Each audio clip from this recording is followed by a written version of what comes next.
We are live. It is John Pollock and Wai Ting here with Rewind-A-Dynamite as we are going to be going through the latest drama involving AEW talent. How are you, Wai? I'm very well, John. I'm doing pretty well. Yeah, it feels like this is becoming almost like a weekly, um, It's a common occurrence. this is what happened outside of the show. That will definitely, make more headlines and unfortunately what occurred on what I thought was a very good show. Yeah, we have a lot to talk about from Dynamite, but obviously the prevailing story will be the one involving Sammy Guevara and Andrade. That I I cannot say I'm stunned that we are sitting here discussing this way. In some ways I am, but in others, I mean, this was largely telegraphed over the last couple of days to the point of like basically saying, "Well, I'll see you on Wednesday," and in many ways, it blows my mind that it got to this point when it was so outlined by these two. And we'll do a whole recap of the story. But my major takeaway, this one was very preventable. Mm-hmm. Absolutely. Yeah. Should we get into it now, or do you want to I wait think until let's we get start to off the the story? top with that. We will Okay. get into the rest afterward. But on Monday, I had gotten some highlights of the Andrade interview that he had done with Mas Lucha.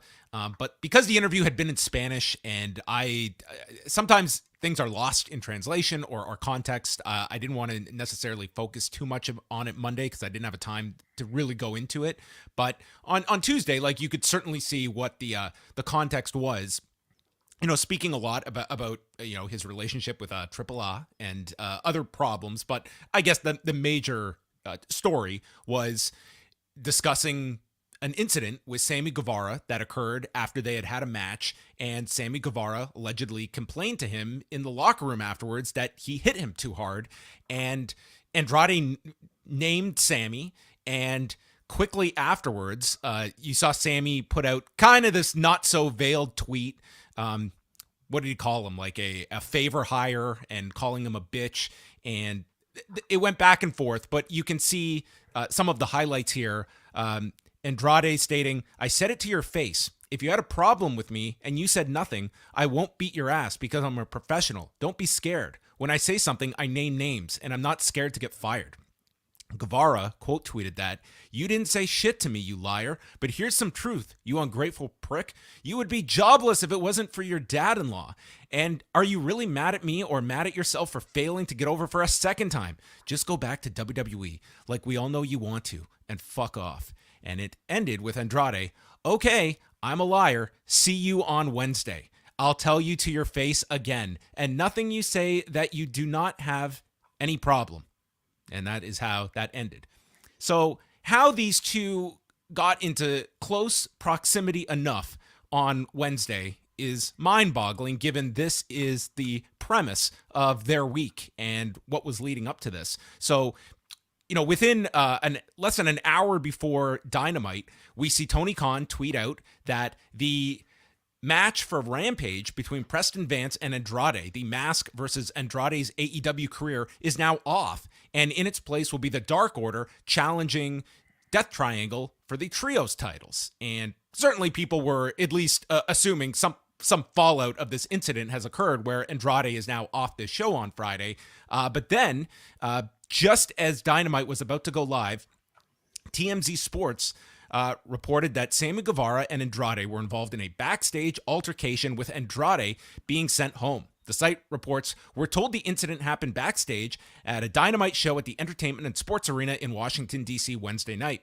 Sources tell us words were exchanged and then things turned physical. Sammy allegedly pushed Andrade and punches were thrown, according to our sources. It's unclear if anyone was hit. Our sources are adamant the altercation was not part of an AEW storyline."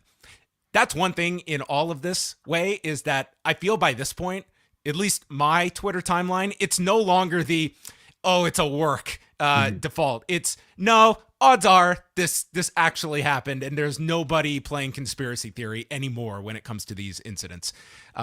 As for the reason for the fight, the guys have been in an intense beef that spilled over on social media. On Tuesday, they went back and forth. Our sources say several wrestlers are pissed at Sammy for publicly airing personal and private issues, and things just boiled over at the arena. And Andrade did tweet out a message that read, "Respect me and I'll respect you." So Andrade is sent home, but curiously, Sammy was not. He was all over the show tonight. And I will say that whatever was going on with him, it certainly didn't affect his performance in the main event, because he went balls out in that match, and resulted in it might have added to it, John. You know, well, the heat from the atmosphere. crowd. I mean, you could hear the Idolo chants, and "you still suck," even when he did some impressive feats. He had a hell of a performance in that main event, so this only pushed him forward in that regard. There was certainly no evidence of this affecting his performance, and to your point, it might have even enhanced it. But just another mess way in a long line of them. And again, you go back to our show after All Out or discussing the fallout of all of that. My big takeaway was this was something that it should have never gotten to that point. When CM Punk is going on live television and just throwing down shoot gauntlets for guys to challenge, that's the point where, okay, we're destroying this problem now before it grows, because it's gotten too big. It never should have gotten to that press conference. Never should have gotten to this. Same deal here. You had all of this online for everyone to see. Your average fan would have realized, wow, there is some tension here, and this better be on high alert on Wednesday. Like, there is a potential issue, especially in what has been a contentious locker room environment that we have been privy to see the fallout from. So the idea that these guys even got close enough to each other that something could get physical is, to me, that is the largest question here. And that's not to excuse the behavior of either of these two. These are adults at the same time, and you can place blame. But they're, AEW's conclusion was sending one home and not the other, regardless of, how you want to view this. And there are aspects that we are not privy to. But, one was in the main event on that show. But at the same time, like, we look at the backstage incident and All Out, they sent the producers home that were trying to break, everybody was sent home after that. So a lot of questions that come out of this. And again, just a continued pattern for AEW, as they have been trying to put a much more positive spin on the locker room post All Out. First of all, I mean, the fact that this is occurring on the 3rd anniversary, and on National Scissoring Day, no less, a day of celebration, is really, really unfortunate. We're talking about a company that I think is still in the midst of, some negative PR. You wrote a big piece today, John, about, just the public's changing opinions about AEW. And for something like this to happen so publicly throughout the week, leading up to the day of the show, and this story breaking, is an embarrassment for a professional company.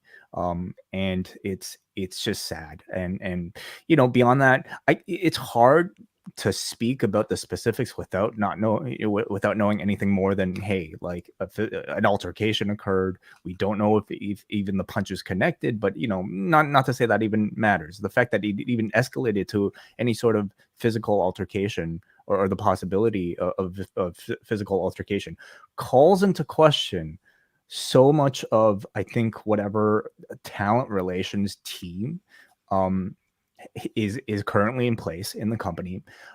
What sort of protocols exist when people get into online disagreements, or just behind the scenes disagreements, and what sort of conflict resolution systems might be in place. And obviously, whatever has been in place didn't work tonight. Yeah, I mean, it's, these two, imagine, just for anyone that's listening to this, that if you went to your place of business and this was how you handled yourself, and feeling that you could go ahead and do this, calling it out and then executing these actions. Obviously there's a lot of, pride and ego involved in this, the way this worked out publicly over the last couple of days, and you're going to have that testosterone. But And again, I'm not excusing these two, but there's a structural issue in place as well here that is supposed to prevent these issues. You can't prevent everything from happening. You can't always police a locker room, but this was one where it was literally telegraphed earlier this week. I will see you on Wednesday. That is at least enough of a concern that we need to be prepared here, and it's resulted in one person being sent home, and another that, I mean, public sentiment will have an argument whether they should have been sent home as well, just for their being directly involved in all of this. But I did write quite a bit today just about the attitude of AEW, the perception that a lot of that press conference has had with people because of the public nature of it. And it just comes down to, at a certain point, of Tony Khan putting his foot down, and you are free to say whatever you want when you're out there, but if you bring embarrassment onto me and my company, that's where there's going to be a zero tolerance policy. So you think about what kind of actions you're going to carry out, because when I'm out doing promotion for this company, for these big shows, and I've got to spend 5 minutes avoiding questions about the latest backstage incident, that's 5 minutes I don't have to promote my next event. When I send Chris Jericho out for our Canadian debut next week, and he's got to be answering questions about Sammy Guevara instead of promoting a match with Bryan Danielson, you are doing harm to the company by us having to constantly put out these fires. And you are not going to be fired. You're going to just sit, and that will be, you're under contract, and this is not going to be a friendly environment where you feel you can just show up at work and get into altercations with people, or commandeer press conferences, or shoot your own angles on television. Like, this is just, to me, we're past the breaking point, and you can bury your head in the sand and state, oh, this is just a small incident. We can make money off of this. This is great for pro wrestling. I disagree. I don't think that the legitimate issues that we had with Eddie Kingston and Sammy Guevara enhanced that match in any way, shape, or form a few weeks ago. In certain cases, yes, it can work in professional wrestling. The real issues draw money slogan, like, there's a reason that is a mantra. But to me, this is two heels that we're not going to make any money off of this with. It's just further embarrassment to the company. And to your point, Wai, here on our anniversary night, people's attention was greatly, I think, taken away from the action on screen and more concerned about the action behind the scenes and what was going on, and just the latest in an ongoing story with AEW. Yeah. So much of this, unfortunately seems to undo, I think, some of the positive momentum that AEW was starting to build back after All Out. We've heard about a talent meeting, very much led by, some of the veterans in the locker room, and Jon Moxley, Chris Jericho, and Bryan Danielson. And from at least reports, it seems like morale in the locker room was very much changed and much better. And I have to imagine, like, this was a real blow to everybody back there who's been working so hard to try to rebuild the image of this company following a very incredibly embarrassing story involving CM Punk and the Elite. So this is something that I think we're all looking for Tony Khan specifically, not just the veterans that he's employed in the locker room, but Tony Khan specifically, to handle and to show the public that he's capable of handling proper punishment for people involved in this. Again, I don't know the specifics of the incident itself, but I think the public wants to see him specifically speak about it and to take action. For us to feel confident, for the audience to feel confident that he's capable of leading, what an industry full of a lot of, high-strung egos. That's a given. It's a very competitive industry, but stuff like these Twitter beefs are just, it's embarrassing for all involved. It does. I think it's just an embarrassment to the company of just this happening continually, and especially during this period, as you mentioned, where I think there's been a concerted effort to put on a front of a positive locker room, and I'm sure that there are many people in that locker room who are just as upset as anyone else of this happening, and how it reflects badly on others that are trying to lead forward during I don't know if you want to call this like a difficult time for AEW, but it's a transition. It's, you're seeing some of these markets and some softness when tickets are going on sale, and the buzz that it's hard to quantify, but you can sense that that has evaporated to a degree over to WWE, and at times that brings out a lot of stress, and AEW has not been in this kind of a position during their 3 years, where it's kind of regrouping and figuring out what their next step is going to be. And you either look at these problems and you come up with excuses, or you look at root causes and what needs to, what adjustments you need to make, and how much you're piling onto your plate, like what your priorities are when we're looking at, Ring of Honor and how important that is, and Rampage, and you're looking at these different markets. Like there is so much on their plate. What are the priorities to make this company as strong as possible going into these negotiations? Yeah. I think heading into this year, we all recognize that it's an incredibly competitive marketplace between the WWE, and if you're in AEW trying to, break and get into any sort of like race with the behemoth that is the WWE. But I don't know if any of us like foresaw so much internal strife from AEW within that, like, at this point seems to be its biggest PR undoing, at least, so it seems like they have a lot of issues from within that they have to fix before even, considering so many of these other things that are on Tony Khan's plate. Yeah. And I mean, like, let's not forget the fact, like, how fast this story was public too. I mean, that was, a very, very quick turnaround as well, that this story got out there. So anyway, I'm sure we will be discussing this more, and I'm sure it'll come up in the show itself and the feedback as well.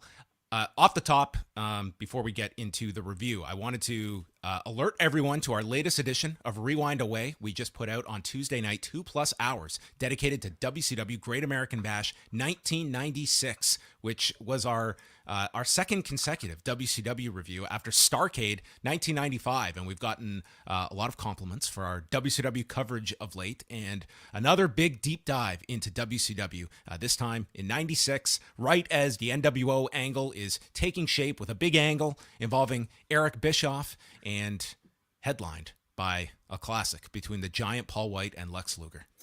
And let's not forget Kevin Green, Steve Bongo McMichael, representing football players from the NFL, taking on two of the Four Horsemen and Ric Flair and Arn Anderson. Yeah, that was it was quite a time when celebrities were making their way into the wrestling ring. Yes. Also on the show, of course, Dean Malenko versus Rey Mysterio in Rey Mysterio's WCW debut, and it was quite the match. And for those of you who don't have the network or don't have Peacock, you can actually find that match for free on YouTube. So you can look up Dean versus Rey Mysterio, maybe listen to us talk about it in the Post Wrestling Cafe afterwards. Yeah, and the way Rewind-A-Wai works is that we also dive into all the news headlines from that week in June of 1996. There were legal threats from the WWF and some unbelievable demands by the WWF side of what they felt would be proper restoration for this confusion in the marketplace, using Kevin Nash and Scott Hall, including multiple plugs throughout WCW programming. So we go into all of that, all the latest headlines, a big review of the show, and our man Hochi Saldivar joining us from the beautiful backdrop that was the Chicago skyline to talk about why this show was so important to him. And those that are members at video.postwrestling.com can get the video version so they can see said skyline. Also available on Apple Podcasts as well. So if you guys prefer those platforms, whichever ones you prefer, go and check us out. All of our bonus shows, including Rewind-A-SmackDown. We've got this weekend, Pollock is doing a Impact Wrestling review with John Cena. So all of that plus MCU later coming out tomorrow as well.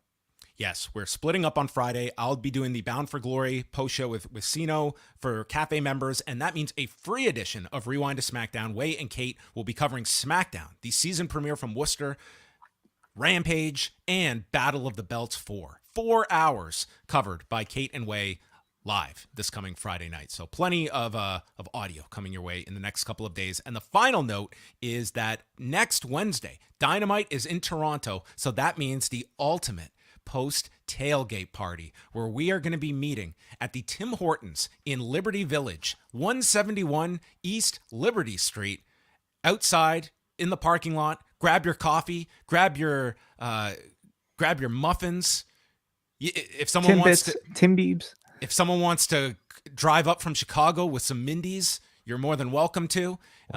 We will be meeting in the parking lot, hanging out, and this is only a 5-minute walk from the Coca-Cola Coliseum, so we'll be hanging out there. Show up around 5 or so. The I guess elevation matches will start around 7, so just come hang out, and maybe you'll be able to secure some post merchandise. Grab your coffees, but don't grab a sleeve. We will supply those in full for all of you guys who are fans of post wrestling. Yeah, we were thinking about, Liberty Village is a neighborhood in Toronto that contains a lot of bars.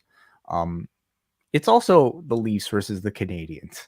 Okay, that same time on a Wednesday, and we just didn't want to deal with the hassle of trying to book a place or trying to find a spot. So you know what? It's going to be a long night for everybody. Come meet us. Grab a coffee outside the Tim Hortons and have a chat, maybe take some pictures, and maybe even get some swag from us as well, especially for those of you who are patrons. Yes, and it can be an entire post-wrestling experience that night, because bookending that night, after Dynamite, it's going to be the post-Dynamite bash at Sneaky D's, as Braden Harrington and Davey Portman will be doing a big meetup at Sneaky D's at College and Bathurst, so not too far from the Coca-Cola Coliseum. You can actually take a streetcar right from Exhibition Station, I believe. That's right. You can take the streetcar right up.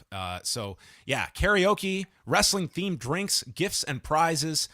So there you have it. Braden and Davey will be hosting that after Dynamite, and Wai and I will be live next Wednesday. We will be a little later than usual because I will be at the show, and as soon as I get home, probably a half hour or so after Dynamite, half hour, 45 minutes, we will go live. So it'll be a different schedule next week because of the live component.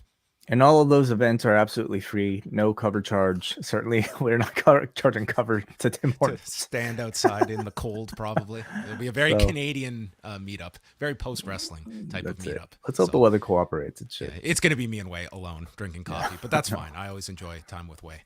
All right. Let's chat about just a few more news items, because I know that we kind of have a packed show here. Just going through some of the numbers from Monday, Raw did 1,599,000 viewers and a 0.40 in the 18 to 49 demo. So they definitely fell to lower viewership and a much lower demo than usual, with 526,000 viewers in the demo, that coming courtesy of Brandon Thurston and Showbuzz Daily. For the week, they were down only 4.5% in viewership, but down 10% in the demo, down 18% among women, 18 to 49. They were going against another big NFL game. So it wasn't airing on ESPN, or sorry, it wasn't airing on ABC, but it was airing on ESPN and ESPN2 with the Manning cast. Did you happen to watch any of Saturday Night Live on this past weekend for the season? I don't think I've seen SNL in quite some time. The opening segment, I won't go too deep into this because I know we're running already late on time, but the opening segment was them doing a parody of the Manning cast, but instead of watching a football game, they were watching the cold open to Saturday Night Live, and they're pretty much just burying it, like, making fun of like the jokes that aren't hitting. And, everyone knows it's a transition year here for Saturday Night Live because there's such a big turnover with the cast. And like, it's just like, I hadn't watched Saturday Night Live in a long time. And I just felt like it was the complaint we would make when you're watching wrestling and they're burying their own show. It's like, why am I staying up to watch this? It's like literally the opening segment. They're like, this sucks. And this is not going to be a great year of Saturday Night Live. It was an interesting sketch to start the show, and it actually wasn't that bad of an episode. But well, there you go, hooked you. Yep, maybe they hooked me in. NXT, the live episode, it did not matter that they were live. They were down 5% in viewers, down 16% in the demo, with 625,000 viewers, a 0.13. The Commonwealth Address, it just didn't reel in all of the fans, and doing 56,000 viewers in Canada as well. Demos were kind of all over the place here. They've been kind of fluctuating the last couple of weeks, so it's been up, it's been down, but this was their lowest viewership since August the 9th. So the live element really meant nothing when the taped episodes beat the live show. So that goes to be your latest lesson when it comes to live versus taped. And one other number was Tales from the Territories on Tuesday on Vice. Did 113,000 viewers and a .05 in the demo. That would be on the lower end of the last season of Dark Side of the Ring. It would be lower than all but one of the last season's episodes. So that's kind of the viewership that you were attracting for this. I did see the first episode on Memphis. It had... The big plus is that they do have WWE participating in this. So you do a Memphis roundtable and you do have Jerry Lawler. Jeff Jarrett was part of this. I imagine this was filmed when Jarrett was still part of the company. Jerry Jarrett, Dutch Mantell, Jimmy Hart.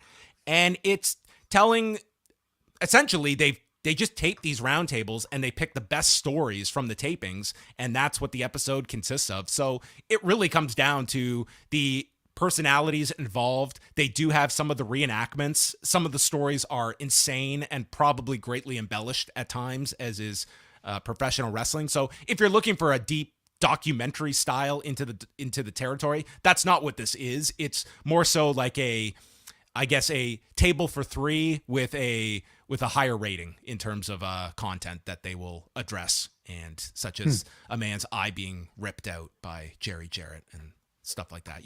Fun stories that make some current stories look less harmful. No one lost eyes recently. We're expecting.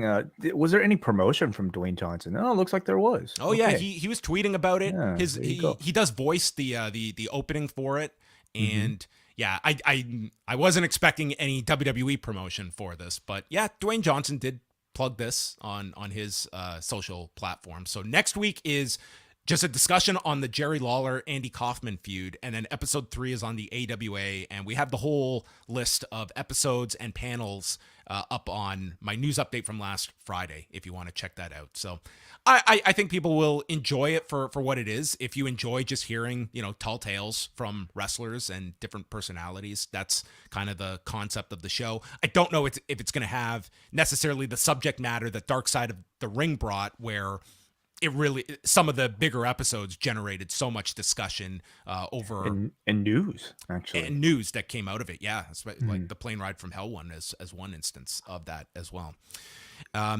Moving along, we have let's just finish off here on the WWE. They have hired a new director of long-term creative, Rob Fee. This was first reported by Fightful Select, and more so, I'm just curious, Wai, your thoughts on the idea of the WWE hiring a director of long-term creative, which 8 months ago would have been an oxymoron in this company, and this would have been the absolute worst job in the entire company to be in charge of. And it shows you the fact that they are filling a role like this, and the also part of the report is that this person, Rob Fee, seems to be credited with the White Rabbit hints, which is it tells you like the level of deep thought that, some enjoy, some do not like it as much, but it does tell you kind of a sample of, the work being done.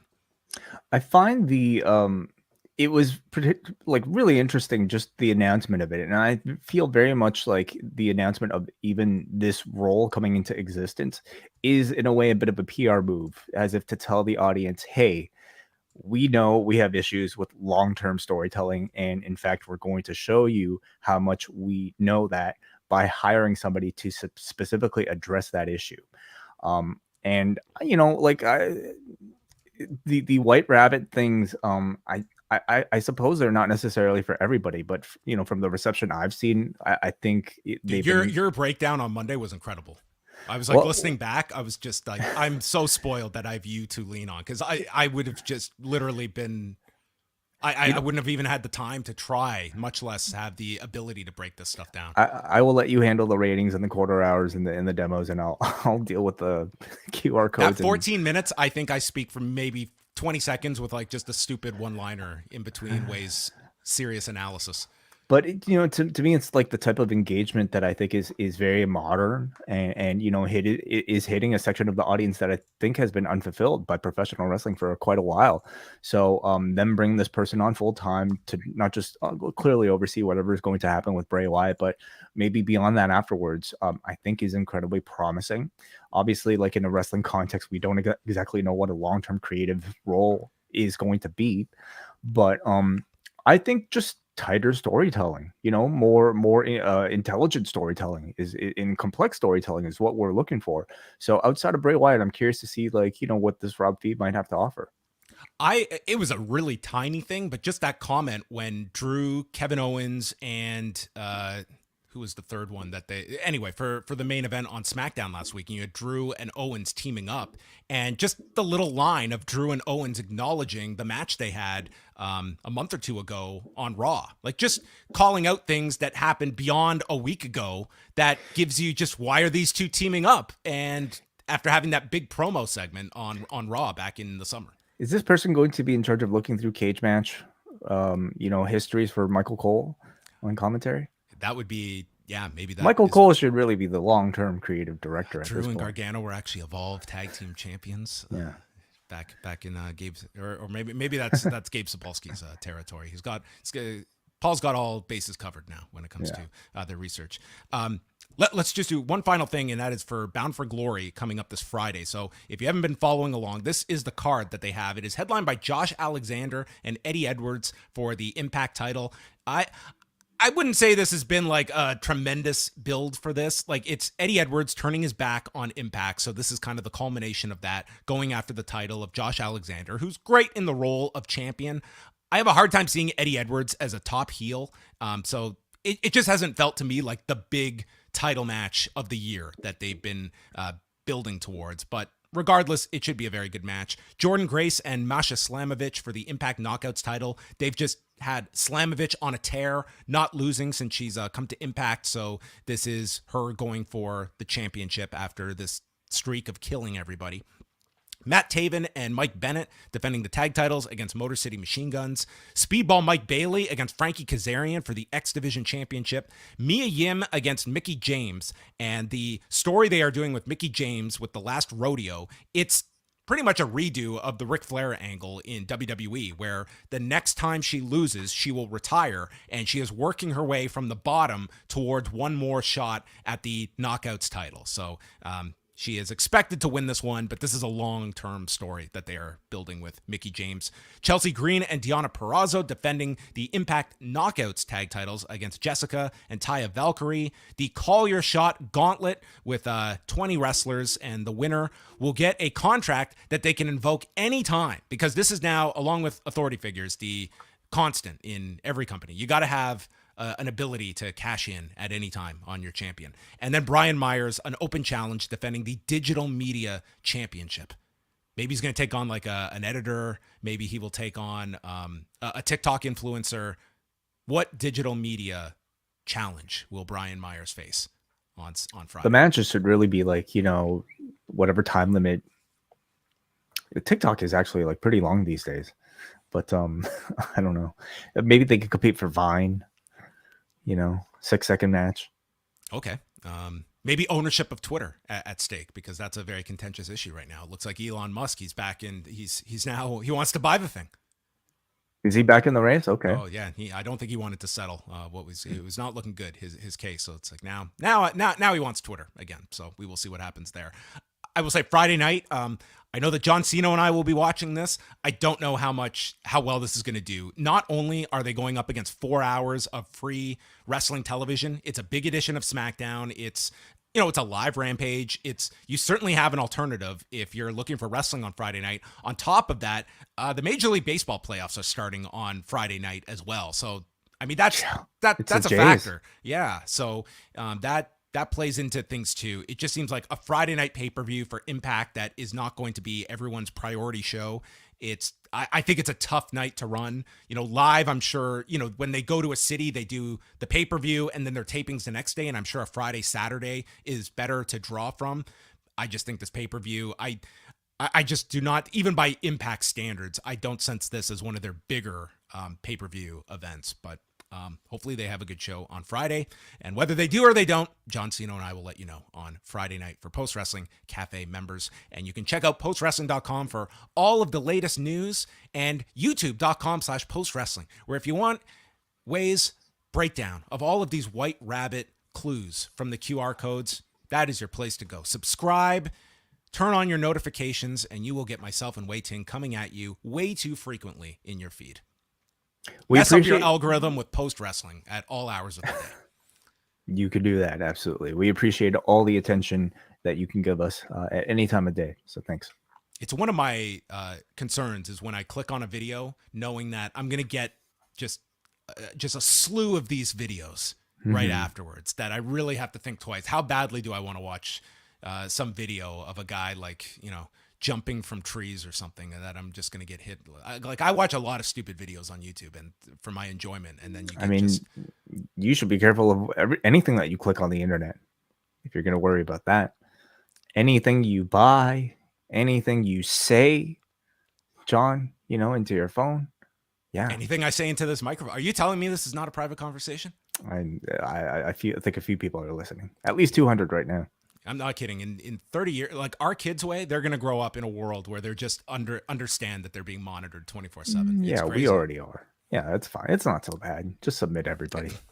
Obey. What's freedom? What really is a democracy?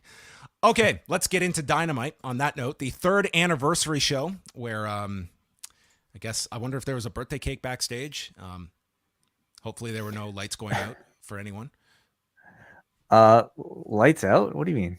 I mean, like if someone got struck and got their lights knocked out. Okay, that was the joke. Oh, sorry. Got it. I'm tired already. It's a late one, and these extra 15 minutes. How did you find the extended edition of Dynamite? It didn't affect me as much. I thought this was a good show. So by the time the main event rolled around, I mean, I was enjoying myself, and I was more than willing to, sit down for another 15 minutes to watch that match. Any pacing differences you noticed? Was the 15 minutes, did it let anything breathe more than a typical Dynamite? Felt like the show was still as fast as ever. Like I still have trouble keeping up with my notes while trying to pay it. Like I'm drawing down my thoughts on the last match while trying to actively listen to the segment that's going on right now. And it is the opposite of mindfulness. Okay, whatever zen that anybody who practices meditation gets into, this is the complete opposite of that. It is actually very stressful. But this is episode 7 every single week. Oh yeah, the bear. Yeah, it's just like working in the kitchen. Yes. Yeah. So let's let it rip. Yes, I will never say that line, but yeah. You know what show my wife wants to watch now that we're done the bear? This was her Andor. pick, Andor? No, she doesn't want to. Because Richie is on Andor. He's on Star Wars. Oh, really? Yeah. Okay. Yeah. It's great. No, we're gonna watch the rehearsal next. Oh wow, really? Yeah, How do you go from the bear to the rehearsal? I don't know. It didn't click to me that it was the Nathan Fielder show until I was like, the rehearsal. What's that about? And she showed it to me. I'm like, oh, this show. I'm aware of this show. I'm on board with this pick. Did she like Nathan for you? I don't know if she watched it, to be quite honest, but this was her pick. She wants to watch it, so I was like, I'd be curious to know what you both think, because it's actually quite a bit different from Nathan for you. Okay. Our announcers tonight: Excalibur, Toni Schiavone, and Taz, and we get right into it with MJF and Wheeler Yuta. MJF's first match on Dynamite since April. Yeah. Okay. So not counting pay-per-view. Yeah. Even with pay-per-views, like. This was his first one since Double or Nothing, unless you're counting his ladder match. His ladder match, if you include that as a match, that was his last walk up a ladder. Yes. Right. So anyway, okay. Crowd was really hot for MJF when he came out. I mean, he was a superstar to this crowd. Both guys doing struts at the beginning, and MJF catches and power bombs Yuta onto his knee. There's a double clothesline spot after a series of tombstone reversals and multiple roll-throughs, and the crowd is applauding both. AEW chant, and Yuta gets stopped on top, and MJF goes for the old Chris Benoit spot with the tombstone off the second turnbuckle, but Yuta counters it, biting him, and hits a top rope Frankensteiner and a tope suicida, and Yuta climbs to the top. MJF rolls across the ring, and he is... They sometimes say, oh, he's 3/4 of the way across the ring. This dude was legit like 80% across the ring, and Yuta landed this splash. It was pretty impressive. But then MJF captures the arm into the salt of the earth, pulls him to the center, and flips over into a different version of the Fujiwara and submits Yuta in 15 minutes and 7 seconds. A terrific opening match. It really was, yeah. I think the rarity of MJF matches are, really making them, I think, attractions, especially I when they didn't take place on realize TV. how few matches he has had this year until I Mm-hmm. looked it up today. And dude, of his Dynamite matches, 2 of them were like the Shawn Dean matches. Yeah. Like this is Well, only his 4th match on TV this year. I mean, the attraction, like him speaking is oftentimes the draw, right? But I think that's what makes him so, like, his wrestling so understated, at least in the past, is because you expect a guy who could speak that well to only be able to speak that well with the wrestling almost as, like, sort of a secondary thing. But his matches, at least when he really gets going, like, they're so good that they are often, I think, like, you can argue that, like, he's the most well-rounded guy in the company because his talking is that strong. His in-ring is very strong as well. I'm not going to say this was like a show-stealing match, but I mean, I really have to kind of think about it by the end of the show, because this was absolutely fantastic. He wrestles a style that almost, like, especially when it's against somebody like Wheeler Yuta, he can wrestle like he's incredibly dominant. Like he's almost like a final boss at a video game, but at the same time, he's able to switch to playing coward really easily. So in that sense, like, he felt very much like a Ric Flair type of wrestler here. I thought this was one of Yuta's best singles matches on Dynamite. He displayed tremendous fire throughout this entire program. Yes, I think we've seen the discrepancy on the microphone between these two, but I'm gonna say, I think Yuta gained a whole lot throughout this entire program, and in ring we know he's already got it. So he looked very much like an equal in ring in there with MJF, and I mean, at times even the better of MJF. So he was excellent here. Great sequences, spectacular moves without having to do too much. The big high spot of the match was them building up to Yuta's dive, through a series of MJF rolling to the other side and teasing it all match. I thought it was a great match. When you look at this, it was a 3-week program, pretty much. And that first promo, I mean, it was, him tossed into the deep end. Then you have him cut that promo in his hometown last week that came off really well. And it leads to the match that I think overall, like, you have to look at this as a very strong 3 weeks for Wheeler Yuta. And it was a way to build up to a rare MJF match that I think overall these 3 weeks work together. And the way this ended is kind of they left it hanging, because Yuta offers his hand and MJF is contemplating it, and he's about to shake hands when Lee Moriarty jumps Yuta, and MJF gets upset and complains to Stokely. He said, "I didn't tell you to do that." And he is handed the Dynamite diamond ring when Regal gets up from the announcer's area and puts on the brass knuckles, walks down to the ring for a stare down with MJF, who ends up exiting the ring. So it was a tease here of MJF having respect for Wheeler Yuta after this match and after he stood up to him. Yeah, so they seem to already be teasing an MJF babyface turn, and obviously it's the first week we're seeing something like this, so maybe there's an element of, like, letting it play out. But I have to say, like, I feel the timing feels kind of off for it. For one thing, we've yet to really have the firm be established yet, and certainly his connection to the firm, I don't think has been like, yeah, we know sort of like the whole whatever on retainer type of thing that they have, but we don't know, we haven't seen him with the firm long enough in order for us to feel any sort of, like, significance to him leaving the group yet. So I felt like this was a bit early. Not to mention the fact that this was, like, one of 3 instances on the show where they kind of teased a heel turning. I mean, I suppose Garcia at this point has almost, like, fully turned, but that's still, to me, like, sort of like in doubt. You'd get the segment right afterwards that was an exact replication of this. So it felt like there was something off about maybe just this in the body of the rest of the show. They're doing the first year of Ring of Honor, where everybody might be who You're refuses a establishing handshake. the code of honor. Yes, that's the genesis of all of this. We had a video package for the main event, and Shivani is with the Jericho Appreciation Society. Menard says that Garcia is spitting in their face by teaming with Danielson tonight. Hager's in the background wearing the bucket hat that they had given to Garcia. And Parker says that Garcia has lost his way. And Jericho says that they taught Garcia every tip he knows, and he better make the right decision, or they'll end him, and he is going to desecrate the legacy of ROH and leave Toronto ROH champion next week.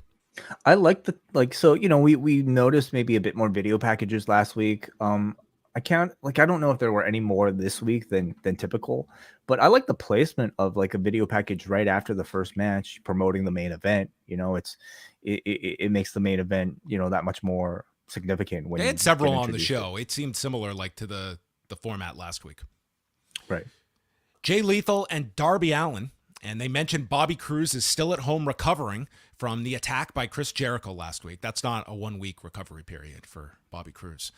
So there's a spot where Lethal goes for the lethal injection and Darby hunches over and like back body drops him onto his head, follows with a code red. Darby's favoring the knee, and then Sanjay and Satnam Singh come out, and you remember Jay Lethal said he was going to do this by himself. Darby spots them and gets stopped by Lethal. Lethal sends them back. He doesn't want their help. And we get multiple sunset flip counters, ending with Darby tying the legs into the Last Supper and catching Jay Lethal in 10 minutes and 17 seconds. And they are really emphasizing that the Last Supper is basically unbreakable. He always catches his opponents with this. No one has been able to kick out of it.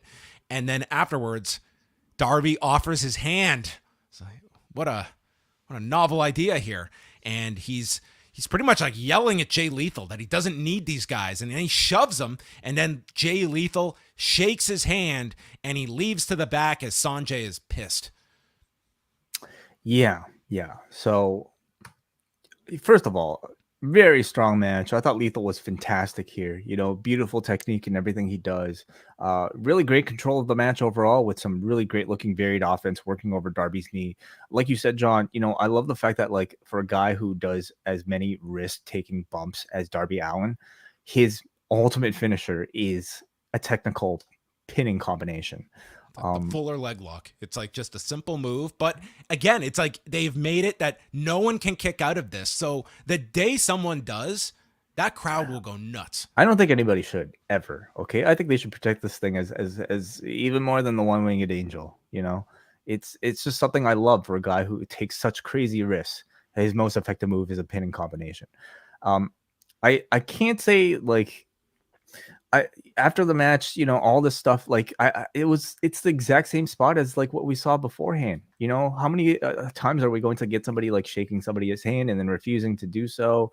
I felt like there was a lack of communication perhaps between like the agents, but like you figured that would be Tony Khan, putting this whole thing together. So it seemed kind of unusual to me to see like two of the same things. It was just odd to place them back to back with kind of the exact same idea at the end of it. But has anyone ever offered you their hand and you've contemplated whether you would shake it or not? Like it's kind of automatic that you shake someone's hand. I've never been in a situation where I've been not wanting to shake their hand. Right. Well, what if that person like, is really bad? Okay. Like sometimes you don't want to I've never see been in that situation. Like I've never been next to like some like murderous dictator. I'd be, I don't want to have a photo like shaking your hand. That could haunt me. Right. Okay. Well, then we can't really speak. I haven't been in that situation either. No. Okay. Then there was a video package for Brian Cage and the Embassy. So we got to see Prince Nana, the Gates of Agony, and Cage stating, "This is not my return. This is my arrival." Okay. Yeah. So what does that mean? He wasn't here before? This is everything that we saw. I'm like, this is technically untrue. This is everything definitely we saw. Your return. You have been on this show before. This guy's not at a match on Dynamite in like forever. This guy definitely did need a reintroduction because this was his return, but I guess many maybe are treating it as his arrival. Sure, yeah, he's saying this is a fresh start for him. That's what he means, and I believe this might be the first time we've seen the Embassy with Prince Nana, at least on TV, Dynamite. Yes, yeah, they've been relegated to the ROH pay-per-views, right? I didn't even know that they were still a thing. After they replaced Tully Blanchard Enterprises with the Embassy just out of the blue when Tully was out and Prince Nana was in. That's what I mean. Since the ROH pay-per-view, I hadn't heard a thing from them. I didn't know if Gresham leaving completely killed the group or not, but I was happy to see them get some presence here. I was happy to see Prince Nana get on national TV here on Dynamite. I mean, I thought it was a fun little promo that they had. They actually looked pretty intimidating as a stable of three. You have three like pretty large men here in the Gates of Agony, and of course Brian Cage. So um I'm down for more of the embassy. I hate the fact that like these ROH things are just like relegated and like never heard from. I think it's very difficult to try and be in like weaving this company into all of the AEW stories. Like I think it is. I understand why they're doing it. It's just sometimes difficult when we've got like the ROH groups that are different from the AEW groups, and you're trying to get all these titles across. I will say with Jericho now as the ROH champion, I'm hoping that we get some interaction with Prince Nana to address Christopher. Do you remember this when I he don't was on remember. with our own Chris Ely? Oh, okay. Man, that's a pretty That's a deep pull. deep cut, isn't it? Yes. Okay. All Well, right. that was for three people. Wardlow against Brian Cage for the TNT Championship. Dude, Wardlow hit a whisper in the wind, and this crowd just lost it when he did this. He goes into release Germans, then Cage with a deadlift vertical. Crowd loved this. Wardlow avoids the drill claw, strikes are thrown, the straps come down, and then power bombs. Brian Cage follows with 3 additional power bombs. The last one, man, this crowd just exploded, and he pinned Brian Cage. I thought these two just had a great big man monster style match, and this was the kind of match that you wanted to see from a Brian Cage. And I thought that Wardlow, this was one of his better showings since winning this TNT title, which happened all the way back in May. I thought it was June. I thought it was one of the better matches we've seen from Wardlow, or like one of the types of matches we want to see from Wardlow, because I think like his matches have really become pretty one note at this point, and I think excitement for Wardlow appearances The have symphony is one note. Is that what you're saying? that exactly. Since the whole MJF thing, I think have continued to just go down beyond this one spot he's got with the power bombs or him like beating up jobbers in handicap matches. It's just not been that interesting or challenging for a viewer to see. So to see somebody like Brian Cage, who's made a name for being a big man but being incredibly agile and working like a cruiserweight, that's the style of Wardlow match that I think we all want to see him in to display some versatility. Like Cage almost feels like he's a Wardlow, but with like, I don't know, a decade more of experience. Like this match reminded me how unbelievably underutilized Brian Cage has been throughout this entire run in AEW, and I hope to see a lot more of him with the Embassy. This match was great. I hope to see more of it with these two together. I think they're wonderful opponents. It's one thing to like, I don't know, have Wardlow beat up smaller people, but it's also cool to see somebody pick Wardlow up to do stuff with him.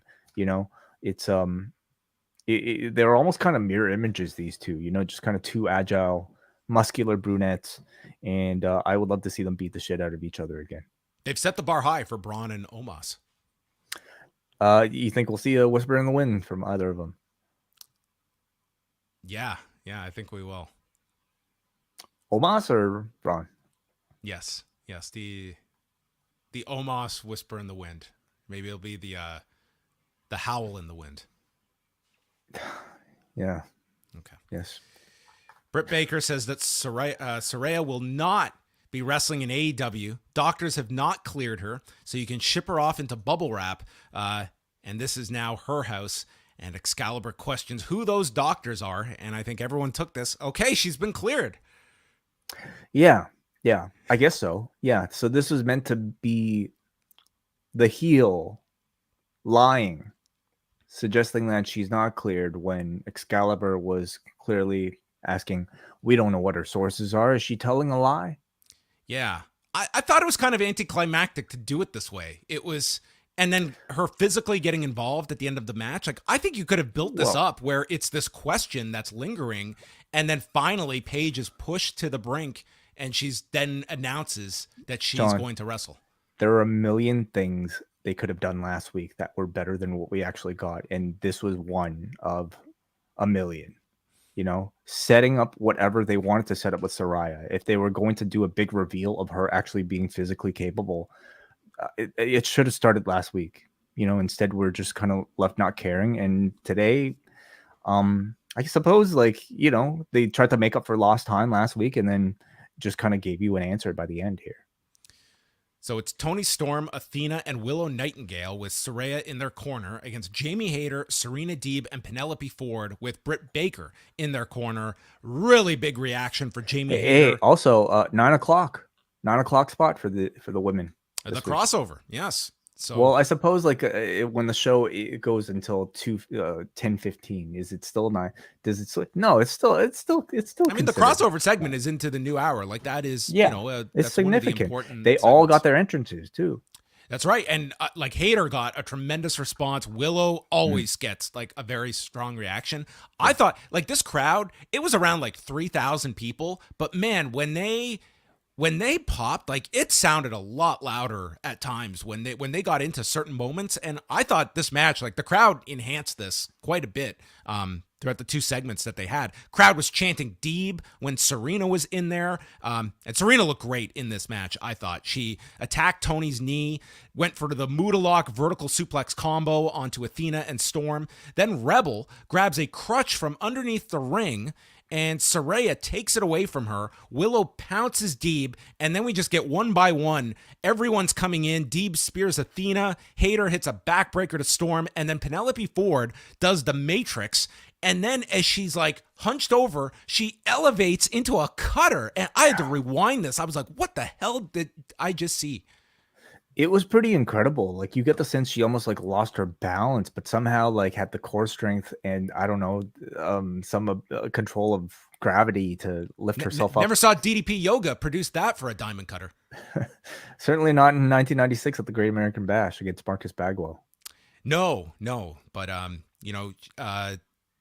not I was gonna go for some John Tenta reference, but I can't get one here. But this was a very impressive move from Penelope Ford. Yeah. And then it was Willow getting the pin on Ford with a doctor bomb.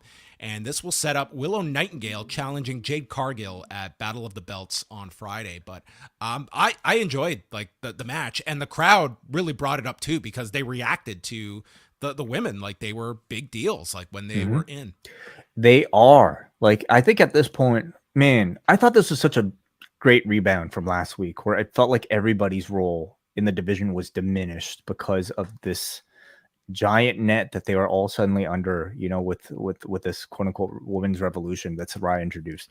Today, we put the women in the forefront as competitors, and every single one of these 6 shined in this match. I thought everybody did fantastic. The pace of the match was great. Everybody just comes in with a ton of fire, hits their moves, and they each hit them hard too, and then the next person comes in, and man, Ford looked great. As we mentioned, I thought Athena looked great. Deeb looked great.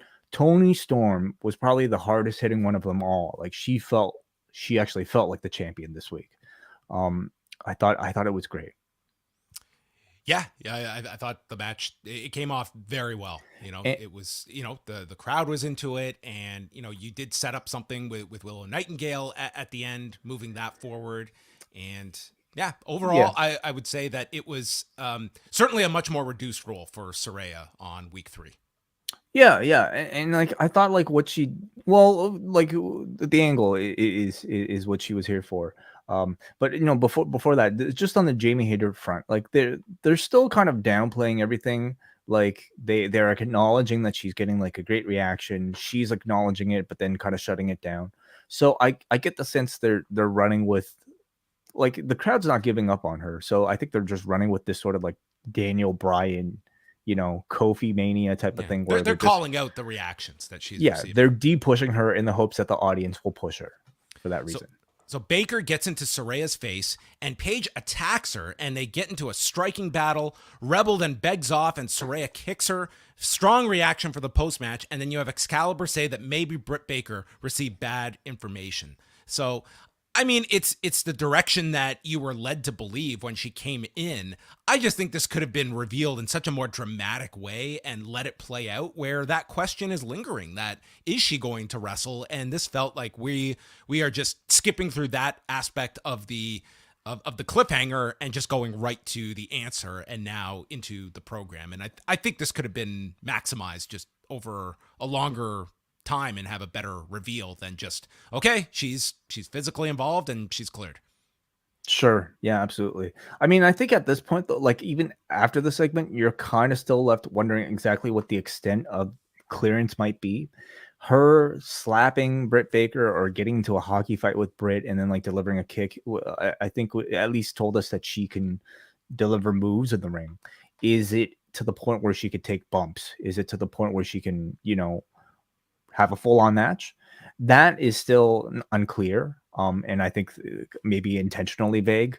You I mean, also don't. I left this segment pretty clear that we're getting Baker and Saraya. And I think you have to do, and it's like, I can't imagine you're not during that match now.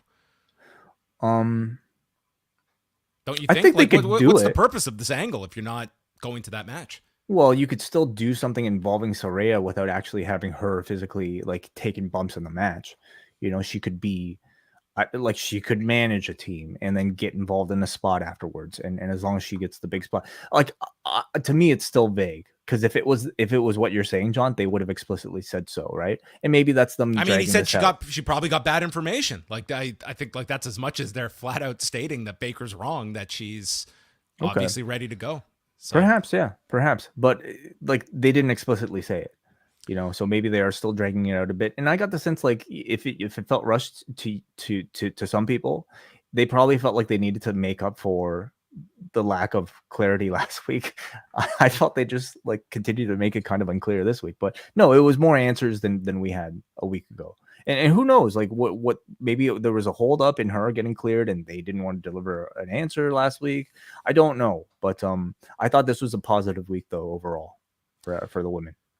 Shivani was with Arush, Private Party, and Jose, no Andrade. And Jose blames Private Party for not helping them last Friday. Rush tells them to do the right thing tonight or they'll take them to court, and they know Matt Hardy has been tampering. Yes, the whole contract tampering stuff, yeah. Apparently this has all been playing out on BTE to like a greater extent. So great. Like okay. If I hope the people who've been watching BTE are getting a lot more out of this than I have. Next was National Scissoring Day with the Acclaimed coming out. Dude, this act is so incredibly over. They came out, this place, like this audience came to see this segment, whatever the hell National Scissoring Day was. The amount of cardboard cutouts of scissors in the crowd. Do you know the work involved and then lugging that thing on the subway, getting this into your seat just to hold these scissors up? I mean, this act is so popular. I'm using scissors to cut scissors. I've never done that. Talk about I don't know, layers here. Max raps about home loans and being homegrown, Joe Biden. The place just goes nuts. I mean, it doesn't even matter what he says at this point. As long as it is a semblance of a rhyme and maybe a local reference, whatever. Just talk. Just talk because we want to get to the scissoring. Toronto. Yeah. So my question to you, Wai, do you expect the Scissor Me Daddy song to break out in Brooklyn during the DX segment on Monday? Ooh, okay. When Billy's not there. Oh, that's interesting. I'm going to say no. I feel like there's, for as much as I think like people watch both shows, I get the sense like if you're a WWE fan, like there are a lot of WWE fans who aren't paying attention to AEW. And because I think if there's one like AEW like chant or something to be brought up, like that's the segment and that's the chant. If they made a reference to Billy or like the missing member of the group, you might get some of that perhaps. Yeah, I wonder how fast Paul Levesque would be on his feet if they just broke out. And I believe they will make reference. I mean, it's part of the DX thing to kind of like make those jokes, right? Like the Scissor Me Daddy, and you can go, and half their roster is from our cuts. Yeah, I don't know how you respond if they like break out into that song. I mean, it would be pretty. I think they would definitely call it out. But that segment is interesting, like with no Billy there, and you have just such a popular gimmick right now, chant, for that is Billy Gunn related right now, and this is a crowd. Probably a fair amount of them just went to Arthur Ashe Stadium on top of it. So yeah, perhaps it'll be an interesting segment if it's called out. They mentioned they have the #1 selling shirt this year, and they brought home gold, and now AEW stands for Acclaimed Every Wednesday.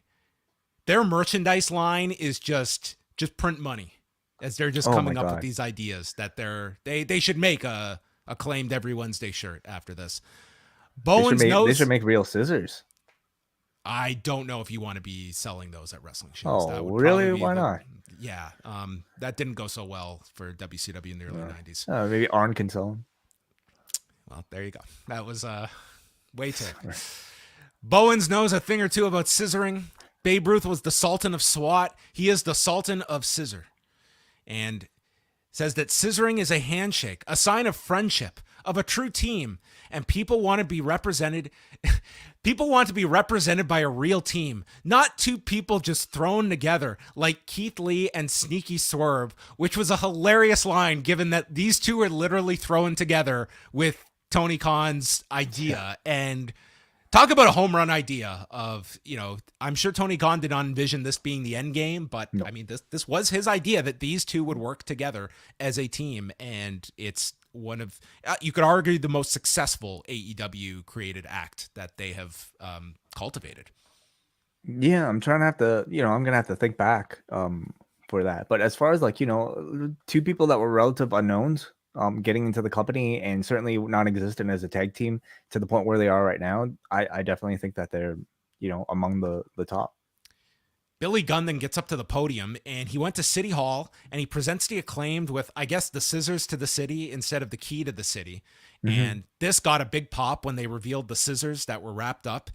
Tony Schiavone loved this. He was having so much fun during this segment. And then Max Caster, like in Mass, when it's time to shake hands, says, turn to your left, turn to your right, and scissor your neighbor. The people are doing it. They've got crowd shots of people scissoring. And then Max Caster ends by saying he wants to talk about greatness and says how Washington won the Super Bowl 40 years ago. And it means a lot because my dad was on that championship team. The Super Bowl was his Super Bowl ring is his prized possession, and compares it to them winning the tag titles.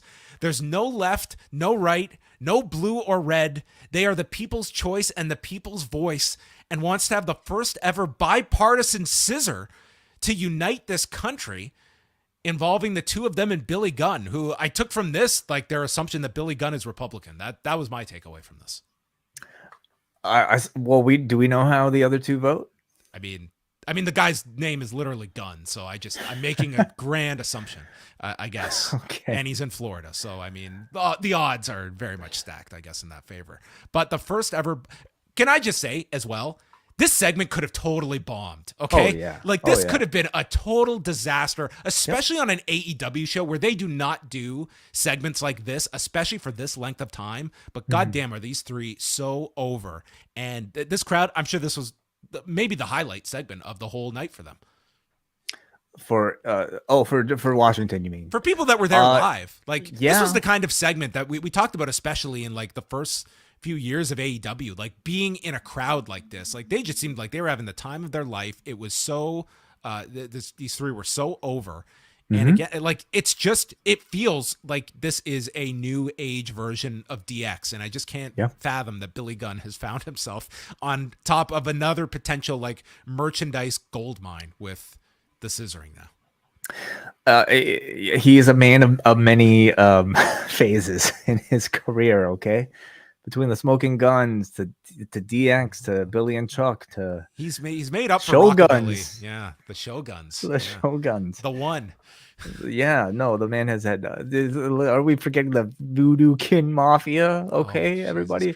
The man has had way more misses than hits, but the two hits should be a retirement nest egg that he never has to worry about in the future. Very true. Anyway. Very true. Yeah. So the bipartisan scissoring is interrupted by Swerve, who comes out and says, now children of another generation can get suspended, just like they did with DX, which was great. He says that the belt should be on Billy's shoulders because he's the reason they won. And this leads to the challenge that is accepted for Toronto to get Swerve versus Billy Gunn next week. And he threatens them that if you try to scissor me, he pulls out a rock because every time Rock beats Scissor.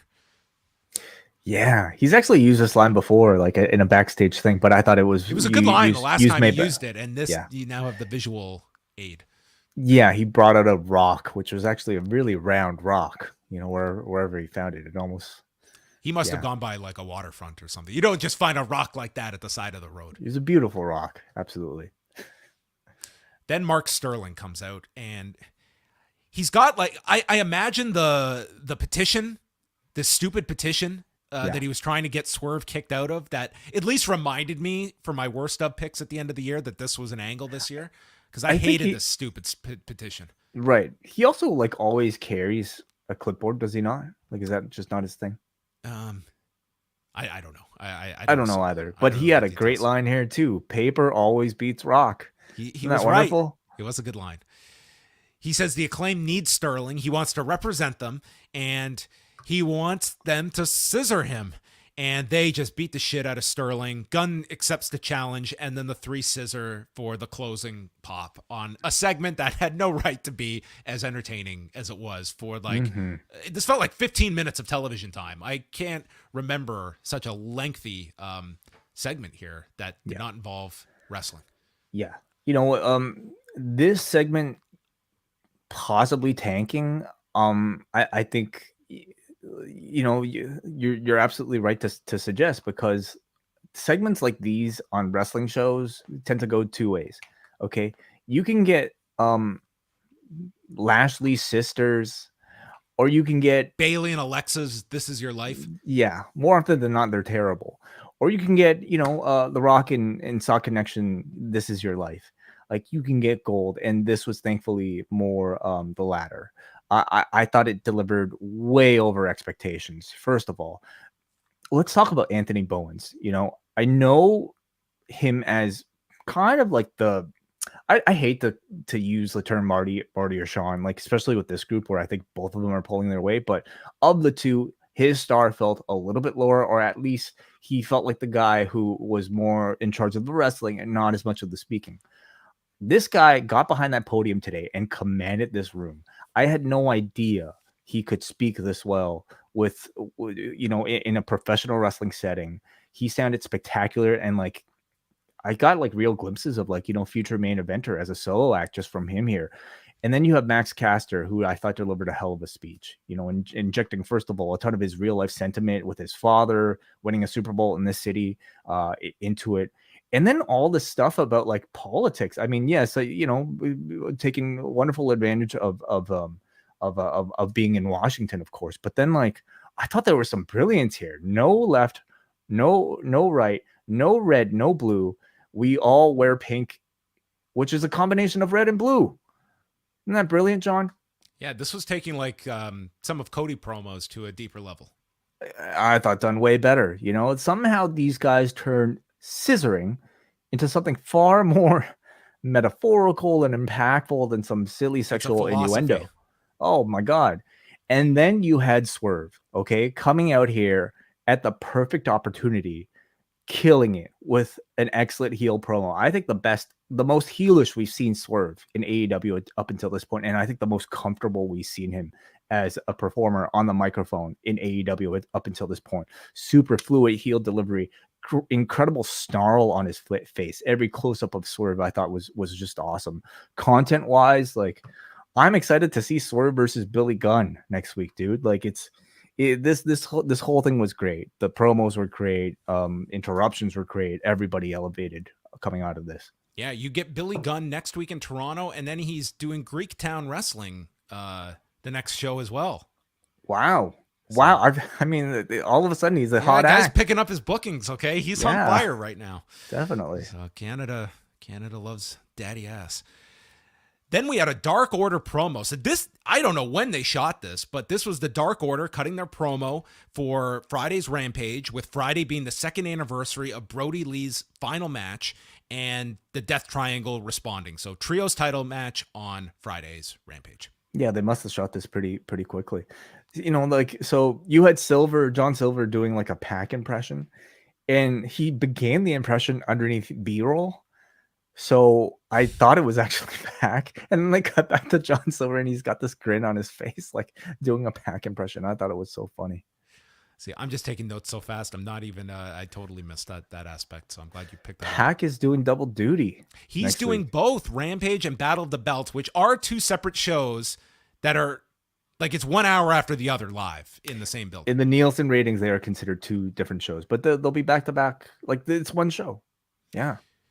Shivani was with Madison Rayne and Sky Blue, and Ty and Anna Jay enter, making fun of Madison Rayne as a wrestling coach, said, you guys need a sports entertainment coach, or telling Sky Blue she needs a sports entertainment coach to work on her charisma, which Blue says, well, you need a wrestling coach to work on your wrestling. So we're going to have a match on Rampage between the woman with no charisma with the wrestling coach against the two women who can't wrestle, according to this setup.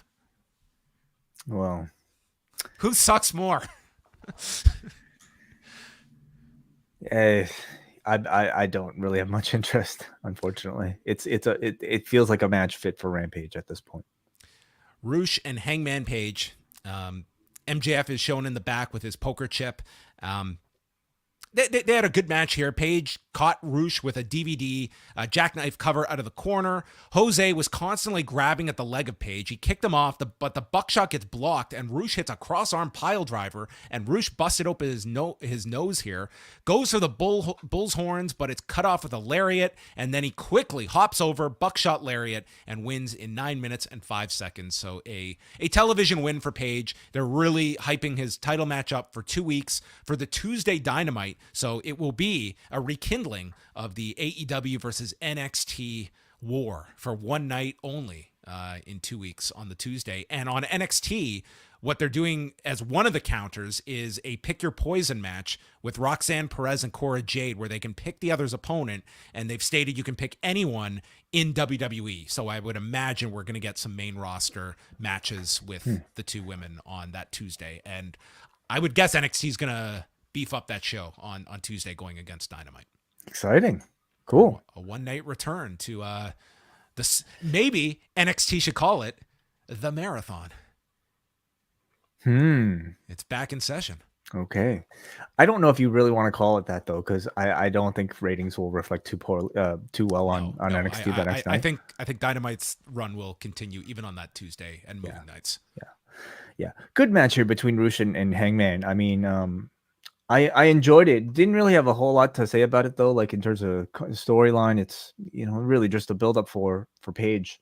What do you see Roosh's kind of role here? Now that he's a full-time guy, like, do you see him much beyond this sort of thing, getting a championship contender ready? Well, I guess TBA based on his partner's status, I guess, right, for the time being. So I don't know. Roosh is one of those names where, and we skipped over it in the news, but it's been reported that Bandito has now signed a full-time contract with AEW. And I understand your reluctance, Wade. Like, I think it's a great signing, but I also feel like he had this unbelievable performance last week, and I don't want to wait like 3 or 4 weeks before we see Bandito again, and everyone's like, look how fast that Jericho Bandito match, it feels like it was 3 weeks ago, by the way. Wrestling moves so quickly that people forget about that like, you have just a small window to build off of a performance like that, off of that momentum.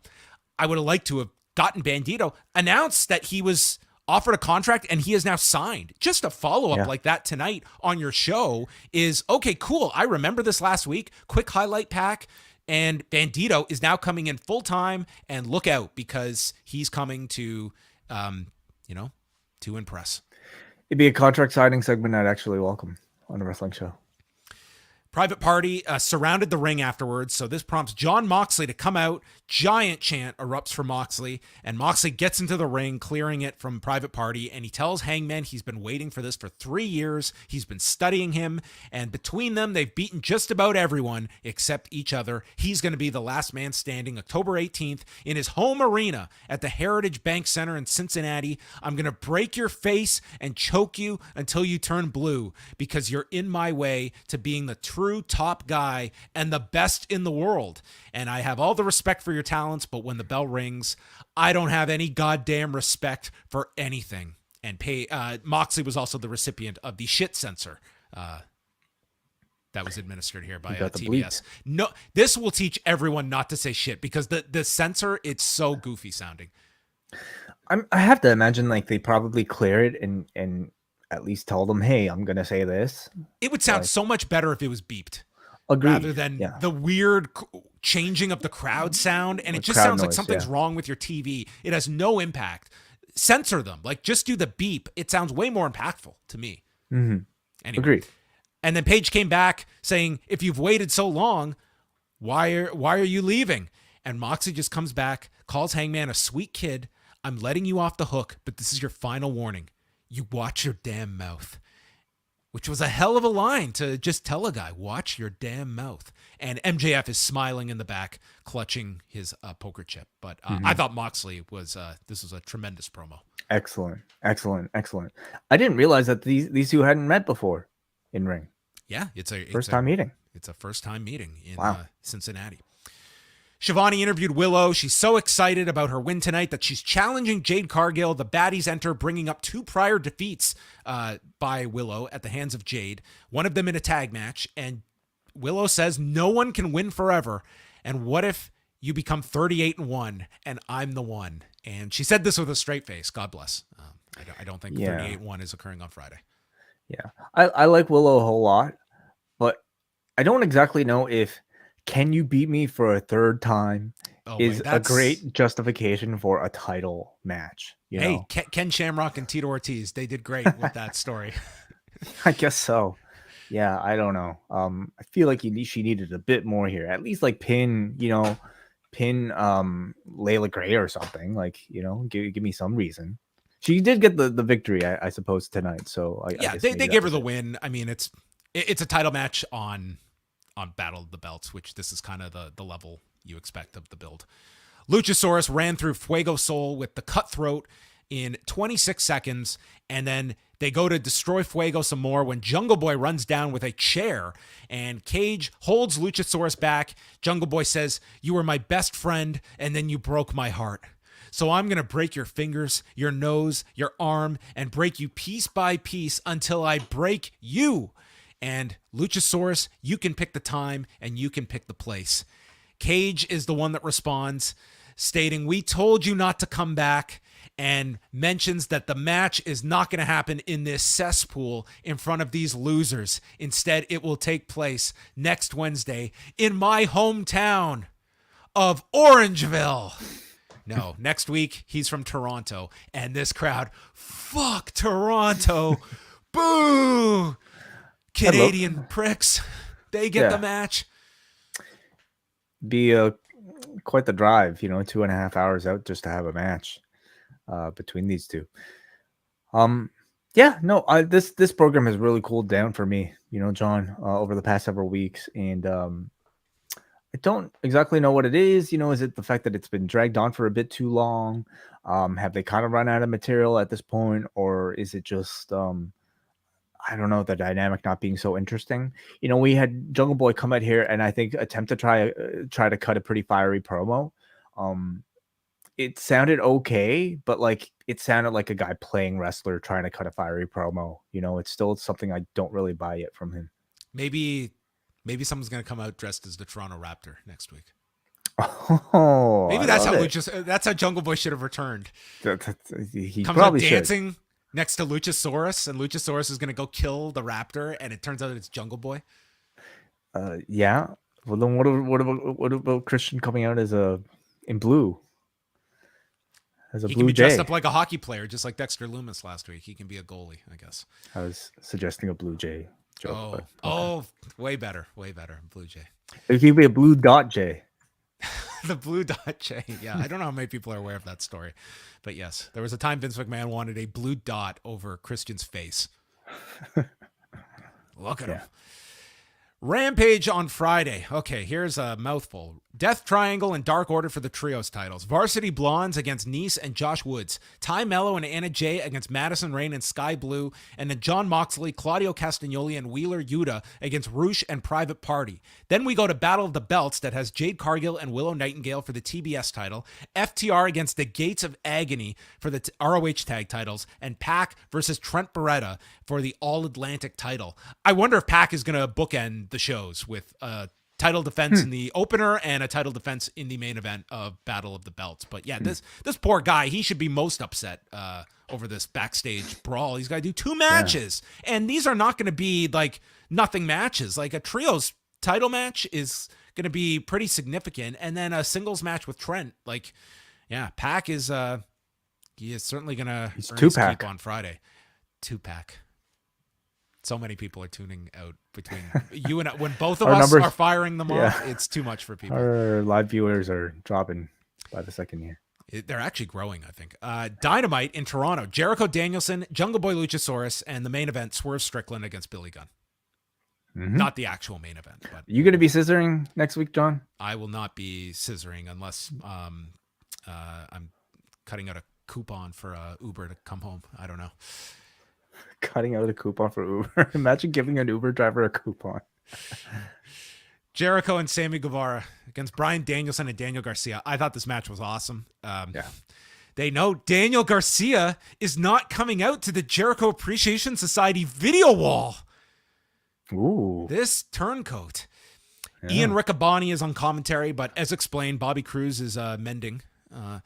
Jericho and Garcia shake hands at the beginning, so a through line throughout this whole show, the shaking of hands. And then they begin the match. And Garcia is the one using a gator roll and then mounts Jericho's back, slaps the back of his head, and is disrespecting Jericho.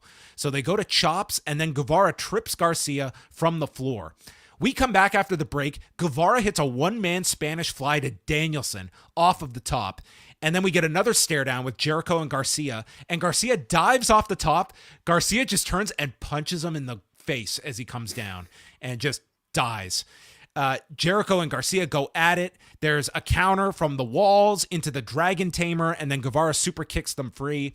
Guevara then hits a flying cutter, but is caught into a label lock. So Danielson applies one to Jericho. So we have dual label locks, and then a big attack by Guevara. One was a crossface, I believe, like a regular, like a Benoit crossface. It looked like that was Garcia's. Then you still suck chants at Guevara. This was as Guevara was really looking great, but the crowd was essentially saying, we're still not going to cheer you because we have been quick on our phones. Garcia blocks a GTH, and then Jericho catches Danielson, and he goes to put him through the table, but at first he drops him, and he just goes into the edge of the table first, and then suplexes him through. That first one just looked like it sucked for Danielson going into the side. Garcia's head was sent back to Buffalo with a GTH, but Guevara doesn't go for the pin. He is being hit with chants of Idolo and goes for the shooting star press, lands on the knees, Dragon Tamer, and then that's broken with Jericho using the ROH title to nail him with a belt shot.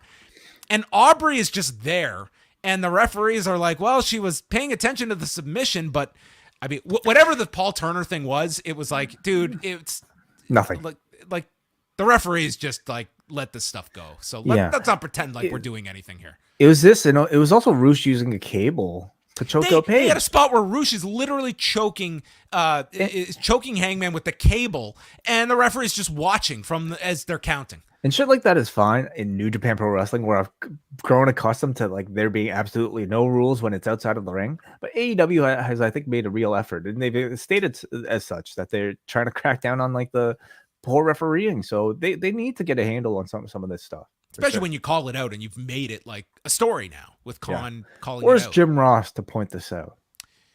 Yeah, on Fridays. So the belt shot nails Garcia, and Guevara gets the pin in 14:25, and this crowd was pissed that Guevara gets the pin, and I'm sure that probably legitimately upset some people. And the Jericho Appreciation Society comes out. Jericho is kind of looking despondent as he sees Garcia down. It was very subtle, but Garcia's hanging his head, and then the JAS, they hoist up Sammy, ending the show. Really strong main event from an in-ring perspective. I thought like for sure we were going to get some sort of shenanigans on the part of Garcia swerving on Bryan, but this was about as straight up of a wrestling match as you had, with Garcia playing very much the same babyface, physically attacking his fellow JAS members. So whatever story they're telling, I mean, it could very well be straightforward, Garcia turning babyface, or it could be a bit more elaborate. But tonight, this was not, there was no official confirmation that he was out of the group, but certainly tensions are higher now between Garcia and Jericho than they ever were, and I thought the storytelling elements between Jericho and Garcia were pretty strong. Anytime that they were in the ring together, they were there was like a good deal of emotion, or at least acting, that was attempted in there, and I thought it was all pretty effective. Garcia and Sammy looked really good together in there as well. Their contrast of styles, I think, works wonderfully. It was a really strong main event. I thought the main event was great. I thought it was the best match on the show, but MJF and Yuta had a really great match. I thought Wardlow and Cage, that was great for what they were capable of putting together.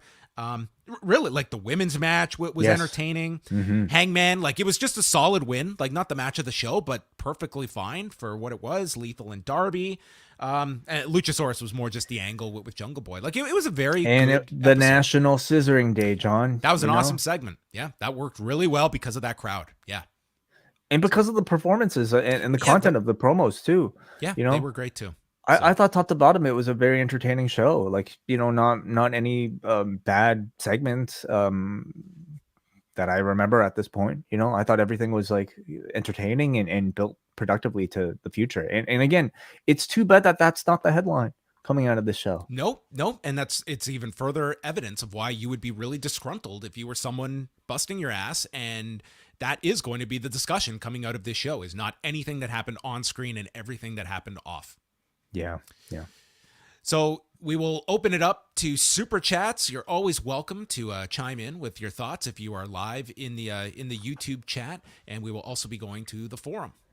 Let's go to super chat here from Hansi, who sends $7. Thank you as always for the support, Hansi. Hansi says MJF versus Yuta was my favorite match of the night. Old school tactics that got maximum reaction. MJF feels like such a big deal. He certainly does. Yeah.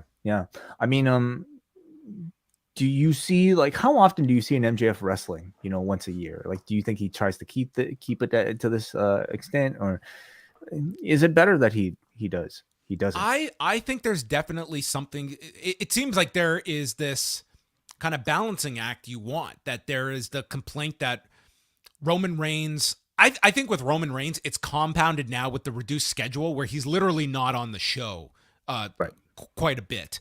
I don't have a problem with him wrestling infrequently because it does make it a bigger deal when he does.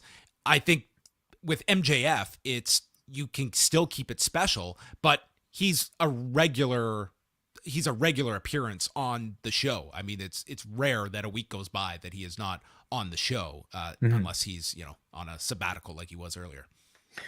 Might be a lesson for, everybody out there. If you're a wrestler, like you can have a pretty long career, or at least save your miles on your body if you can talk as good as you can wrestle. And is he more valuable doing promos every week versus doing a wrestling match every week? I mean, I would say so. Storytelling ultimately is what we're here for. You're getting your value out of MJF just in a different way that should hopefully maximize when, okay, there's an MJF match. It should be treated as a bigger deal because it's not commonplace. Mm-hmm.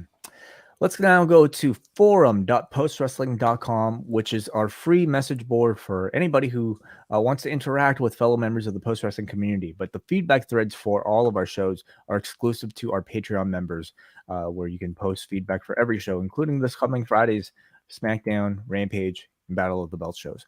Let's go to Senior Crest. I'll start off, John. He says, I love AEW and I love this episode. AEW made me fall in love with wrestling again, and I'm just so happy they're around. Sammy sucks. Long live Roosh. Her niece from Long Island. John, you just came out with a great piece earlier today about it's probably too extreme to state AEW is at a crossroads. They surely want to put that to the test. On a positive note, Wardlow is finally out of tag team hell for one night only, it seems, and had a great singles showing. I think I totally skipped over the post-match there where it was the the attack by Gates of Agony, and then you had Samoa Joe and FTR Right. running out to help out Wardlow, and that sets up FTR and the Gates of Agony. But definitely the point being still keeping Samoa Joe linked to Wardlow in the post-match. But yeah, I skipped over that. Ward Joe, yes. John, your hope of the Tales from the Territories not being a roundtable of wrestlers telling their stories and ribs. Well, I watched the Memphis episode, and it was 5% old videos, 95% of them talking about their memories. I mean, that's what the format is. It's kind of what I expected it to be, which can be entertaining in its own light, but it's not my favorite thing for an hour of just, telling old stories on the road, and you kind of just, realize that these wrestlers are probably taking a lot of liberties with their stories, which is, it's what the format lends itself to. We get a Cody from Maine who says a really enjoyable show with clear-cut directions for essentially everyone featured on the show, especially within the women's division. This was the type of focus for them that people have been clamoring for. The only real negative was yet again what went on behind the curtain, but the on-screen delivered. Jay from Colorado. MJF Yuta was fantastic. As I expected, I would love to see an extended program. I'm glad to see Brian Cage back, but they have to cool it down with these factions. There's too many to keep track of. I'm glad they kept Saraya off commentary during the 6-woman tag, but now I'm even more confused about her role in AEW. Is she a manager, a commissioner, a wrestler? So maybe it was vague way. The HFO AFO storyline is my least favorite thing in wrestling, next to backstage altercations between wrestlers. I was listening to last week's review of the Rampage show, and someone mentioned AEW being in small venues. I never noticed it until tonight. Besides a few angles, AEW really feels like it's cooled off a bit. Now that the WWE has become interesting again, I'm going to have to make some tough choices on Friday. It doesn't help that you guys got me hooked on F1 as well. Japanese Grand Prix this weekend. Yeah, what time? It's at night, isn't it? Isn't it like Saturday night because it's from Japan? I think it's like 1 a.m. or something, like late Saturday night, if I'm not mistaken. I have no idea, John. It's honestly been so much harder to keep up with F1, like with a baby at home. Like I just can't even wait. Like wake up early enough for it if I. This might be in your wheelhouse. 1 a.m. If it's happening at 1 a.m., sure, why not? Right after Extreme Rules. Oh, is that when it's happening? Okay, well. Maybe I'm pretty sure it's 1 a.m. Yeah. But double check. All right. Yeah. So yeah. So Rhea, I think it at this point is almost intentionally vague. I do continue to wonder if they even have a clear-cut answer themselves, or if they're just waiting for clearance or results. I don't know, John. But I feel like if they were going to explicitly say that she's wrestling, I feel like it would have been a bit more clear by this point, but I don't know. Maybe they're still playing with our expectations. The race is taking place at 1 a.m. You're right. Wow. Interesting. It's very early. Are you keeping up with the standings and everything? Yeah. Verstappen had like a really bad race last weekend. Like he could have clinched it. Yeah. I'm kind of hoping like he sputters a bit. I don't want him to like wrap it up, but he could end it on Saturday. I mean, I feel like it's pretty clear right now. Yeah, and there's really not much It's more contention. so just the fun of now just prolonging the inevitable. Yeah. It's certainly not what they had last year, but No. Then you have the other, races for like second and third and all that stuff that you can get into. All the drama now, I suppose, is in like, seeing who's going to switch teams and who's coming in, who's leaving. Silly season. Yeah. So anyway, let's go up next to Muggin, who says John had it right with his article about AEW being at a crossroads. Big ups by the by, as the Guevara Andre fracas casted a shadow over this anniversary episode. Sammy being in the main event and winning the tag match made 0 sense. Garcia didn't need to be the fall guy, and it did pour a little water on the Garcia Jericho feud. Well, first of all, John, was there another out if they wanted the outcome that they got into than Sammy pinning Garcia? I would imagine that there was a specific reason that they wanted Guevara to get that fall, and maybe that informed their belief of not sending him home. And this is all pure speculation, but if their thinking was, why does our main event and our plans have to suffer because of this? Like, you could have taken him out and put Jake Hager in, but that's a far inferior match with Jake Hager in the Sammy Guevara role on the show, and they opted not to do that. Wardlow had his best TNT title match against Brian Cage, and they went full PWG. It tripped me out seeing him pull off the Whisper in the Wind. Yuta Friedman was strong, the Scissoring Day celebration was delightful, and Saraya got physical. Sort of. Word to Pete Rock and CL Smooth. Such a tone deaf episode. Okay. Tone deaf episode. Benjamin writes, haven't watched the whole show yet. MJF and Yuta was great. I really enjoyed John's piece from earlier today. Jake Hager in the purple bucket hat was a great piece of extra nonsense. Sammy needs to stay off Twitter. And then we go to Jordan from the Bronx, who says, it seems that whenever backstage drama at AEW comes to the forefront, the response from the company is putting on a great wrestling show. Tonight was no exception. The first hour of the show breezed by with great matches and story progression. The women's tag match was fun and a great TV win for Wardlow. Fans have been wanting her to have the All Elite graphic for months now. It would be, Willow. Fans have been wanting her to have the All Elite graphic for months now. It would be fun if she got it after beating Jade and winning the TBS title. Yeah, I don't really see that one happening. I mean, my hope is that she has a great match with Jade, and like maybe it's the type of performance that gets her sort of like a consolation prize contract type of thing. But I don't even know what the status with Willow is. Like, are they saving? Is she a name that they're saving for Ring of Honor? You know, possibly, yeah. That could be a possibility. I'd say there's 0% chance that she is winning this TBS title on Friday. He says, now to address the issue of Sammy. Regardless of who started what, the crowd wanted nothing to do with him from beginning to end. Maybe Hager could have stepped in. I don't know, but it left a weird taste in my mouth seeing him get the pinfall and then lift it up. Yes, the show has to go on, but perhaps change the actors when a situation escalates to real-world violence. Maybe I'm off base here, but I found this to be a misstep on an overall great show. I mean, by making the decision they did, it's, to the public, it does come off like this. One person got sent home and the other not only didn't get sent home, but was, the featured, prominent star at the end of the show, like he's being carried out and he's, and, you can certainly look like, I just go back to what was their handling back at All Out. It was like everybody involved, no matter, instigated, didn't instigate, even the ones just trying to break it up, like everybody was sent home from that. And for this one, I mean, the fact is, like, all the stuff on Twitter, like, that did not lead to any punishment. And to me, like, some of the tweets and stuff that they were sending back and forth to one another, it's like, I didn't think that was a great look for either of them as well. And you can go to Andrade being the one that was the first one to initiate this thing by bringing up Guevara's name, but it's hardly like Guevara responded in the kind of fashion that you want your performers to be carrying themselves. So. Right. Is that punishable though?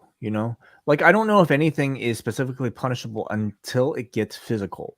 And again, without knowing some of the details and specifics of how things escalated to physicality, it's hard for us to say like who deserves what punishment. Going also to your point, John, there might have been a specific storyline reason why they had to have Sammy pin him. Maybe they wanted to save Jericho pinning Garcia for a later time. Obviously, Bryan, they didn't want to take it a pinfall. I do get that thinking. Like, Jericho should not be beating Garcia right now. Like, that is something you're going to continue, of course. So Guevara beating him, and you could argue like Hager or Menard or Parker in that spot. We're not going in that direction with Garcia. And that might have just been the thinking. Hey, we've got our plans here. Andrade's not on our plans tonight, and Guevara is, and we're doing this. So that might have been the thinking. I don't know. But at the same time, I doubt we're going to get their side of it and what their thinking is, because these things are kept, like, they just don't comment on any of this stuff. So you can't at the same time get upset when your audience speculates and draws their own conclusions when you're not willing to volunteer any of that information yourself to set the record straight. Yeah, I mean, at this point, I think it's about PR management and your, discourse with the audience. In AEW, I think when they started, they were quite transparent. There's certainly like the next time Tony Khan does one of these media calls, I think it'll be quite interesting. Any sort of media that Tony does after this, we know he's spoken to Ariel Helwani prior. That interview just aired, and you and I will be watching that, I'm sure, immediately after this podcast. Like, is Tony going to do any interviews, next week in Toronto? Like, it's his opportunity to kind of answer a lot of these questions that are on people's minds, answering for whatever was going on with Saraya right now, whatever happened backstage here, what's going on with Punk, what's going on with the Elite. I mean, I understand not knowing, but I think, to build and maintain that level of trust with the audience, I think he it's kind of on him. I just want to acknowledge here Rylan Turner for the $5 super chat. Thank you, Rylan. And he also wanted to know how we felt about Sammy going over. Personally, he thought it was ridiculous considering Andrade was sent home. Yeah, it seems like it's a bit of a prevailing sentiment coming out of this show. A lot of people. I look at it. It's like the choice was whether we send him home or not. Once he's there, it's like you're booking him for the plans that you have. So I don't really have as big an issue with him getting the pin at the end. Like I could see how that rubs people the wrong way. But to me, it's like the decision was he's on the show or he's off the show. Once you've made that decision that he's staying on, then use him for what you were going to use him for. You've already made the key decision that he's staying there. Yeah, I think demanding that somebody be taken off the show. Again, I don't exactly know why Andrade was taken off and Sammy wasn't, but I also don't think Sammy Guevara sticking around and playing a fictitious role that required him to beat an opponent and being held up on his teammates' shoulders. That to me doesn't add anything to make this worse. He's playing a role, that was designed for him. Just as a champion losing a match to a guy beating him for the championship would have been a role. Just as Bret Hart losing to Shawn Michaels would have been a role, And to contrast it to back when that one of those talent meetings happened and we had Max Caster come out and reference it in the rap. And you remember it got zero reaction. No one reacted to that line about the talent meeting. Tonight, it certainly felt like this audience, they knew of the story. And this is a bit more sensational story than a talent meeting taking place. But it had also taken place, even prior to the physical altercation. I think the incident had already become public online. Right. You did have a couple of days for it to fester, but it did feel like this audience, they were up to speed on what had happened earlier. And something like a big TMZ story, that's probably going to circulate a lot faster given its reach on top of it. Okay, one last piece of feedback. We go to Chris in Ottawa. I was really enjoying this show and already forgetting the backstage horseshit. MJF and Yuta tore it down. National Scissoring Day was a huge success. I didn't even have the same negative reaction as John to the segment with Sky Blue and the Jericho Appreciation Society women. I thought it made sense that the sports entertainers emphasized charisma over wrestling ability. But then my pleasant evening took a turn, and the guy no one wanted to see getting the pin in the main event wound up on top. I know Sammy and Ty invited you to their wedding, but come on, Tony Khan, read the room. Oh, well, at least we have playoff baseball. All right. So, yeah, a lot of people were, did not care for the booking of Sammy Guevara. But that is a choice that they were making. And when you send home one and not the other, there is going to be added heat on the one that is staying there because the public, not knowing all the details of what happened, they are going to assume that someone is being favored over the other. But again, we don't know all the details of the altercation. But TMZ is alleging that, he shoved Andrade. So, I mean, there was at least, contact by Sammy. And the fact, I go back to my original point that it never should have got to this point on Wednesday when you knew that there was a premeditated, threat almost about, I'll see you on Wednesday. I mean, at that point, you're stepping in and making sure it does not come to blows and any kind of physical altercation being possible. Yeah. All those things you said, John, and all those things we discussed, and just I'm not necessarily going to fault somebody for not changing plans on the fly when you have a show and how close written. It was to showtime. I mean, Andrade's match is in 48 hours. It wasn't like the Rampage tapings were tonight. And that's a big question here is if Rampage was tonight, would they have sacrificed those plans? Right. They might have gone ahead with that, but perhaps it's that's in 2 days. We have to take action. Maybe they are going to take action now that Sammy has done the match, we advertised a match. Granted, they advertised Andrade too, but, and I understand that. I do have that thought that, listen, you can place blame in different directions, but when it's an hour or two before showtime, a promoter is typically going to stick to their plans and not blow up their main event and change it. Anyway, and not saying that's the defense either, but that's, looking at that side of the thinking that might have went into it. Okay, thanks to everyone. This is a really packed show. A lot of great discussions, I thought, on this show about all things AEW. MCU Later is back on Thursday night for Post Wrestling Cafe members, and then Wai and I will be separate on Friday with Rewind to SmackDown with Wai and Kate going live at midnight Eastern, right after Battle of the Belts 4, and then myself and John Cena, we will be doing a show for Post Wrestling Cafe members covering Bound for Glory. But fear not, Wai and I will reunite Saturday night after Extreme Rules from Philadelphia. Just more wrestling coming your way. So there you go. The unofficial F1 pre-show is our Extreme Rules post-show. So you can look forward to that. We'll be live, free for everyone at youtube.com/postwrestling minutes after Extreme Rules goes off the air. Do you have a prediction? What is going to close the show at Extreme Rules? Okay, so what I think there's a lot of candidates. Yeah. I mean, Ronda Liv. The I Quit match? Yeah, I could see a total change, happening for that. What else we got here? I was asking about the I Quit match with Edge and Balor. Could you see that closing the show? Yes. I think what do we got here with Bianca and Bailey? Actually, I could see that because I think of all the stuff surrounding the Bray Wyatt. If Bray Wyatt was to interrupt any match, it'd probably be that one with Alexa Bliss in there as well. That's probably the angle to go off the air with. I don't think you want to go to a match after if you introduce Bray. That's how you close the show, probably. Perhaps, yeah. So I mean that to me is the most interesting thing heading into Extreme Rules is the whole White Rabbit stuff. All right, that's it. Thank you for tuning in to Rewind-A-Dynamite. We will speak with you many times over the coming days. Postwrestling.com. Go check it out and subscribe at youtube.com/postwrestling.